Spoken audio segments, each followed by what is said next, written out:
One of the hardest things about being a big sister is staying out of it when you see your family or friends that you love getting ready to make a mistake. And they haven't asked you for your counsel or your opinion, which I am always happy to give. Sticking to my knitting is what we used to call it. So, good morning. This is Aunt Beth. Welcome to my lamppost. So, we've recently had some elections in this country, and I'm very concerned about the choices people are making and the consequences of those decisions. But also in my family, I'm aware of decisions people are making, and I can anticipate the consequences of those actions. Um, and I'm very concerned. But nobody asked me for my opinion. I'm keeping my mouth shut, biting my tongue. But if this is happening to me, I think it's probably happening to you as well. And the Lord's been doing some parenting for me, to me, with me, in the sense of talking to me about a few thoughts. So I'm going to share them with you when you're very concerned about the choices that other people are making and it's upsetting you. So, uh, so here's some thoughts that I wrote down. That provision and protection is not the same as enabling. And God offers provision and protection when we're in His zone.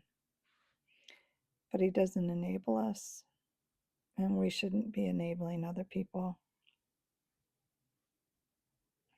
I can't manage other people's relationships with the Lord or with them with other people.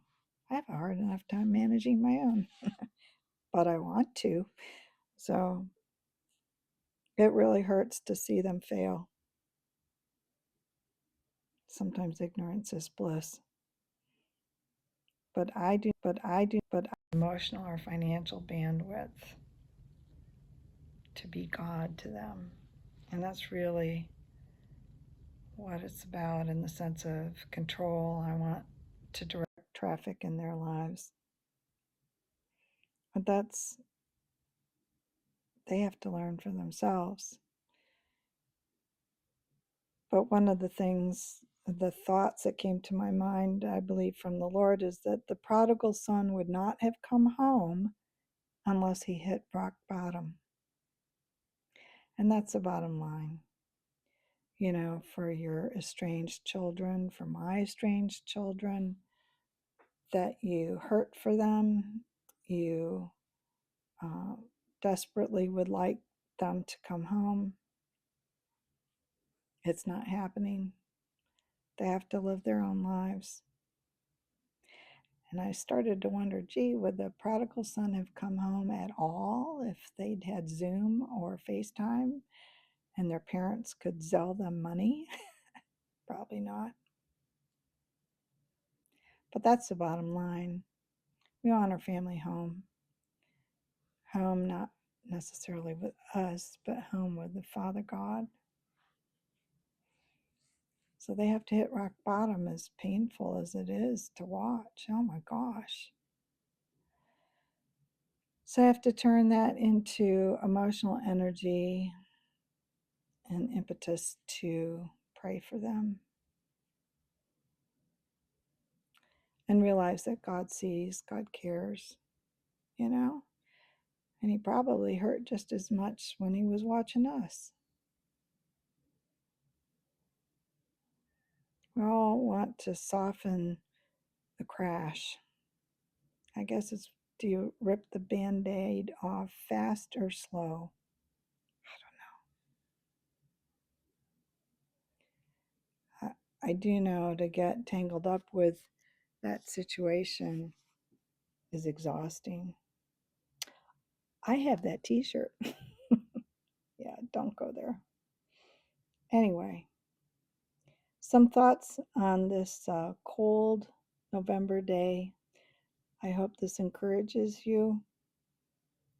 You know, it's very hard, but maybe part of my growing up is to let other people manage their own relationships with others in the Lord, keep your mouth shut when I'm not asked for counsel, and just use that concern as emotional energy to pray for them and get the mind of the Lord.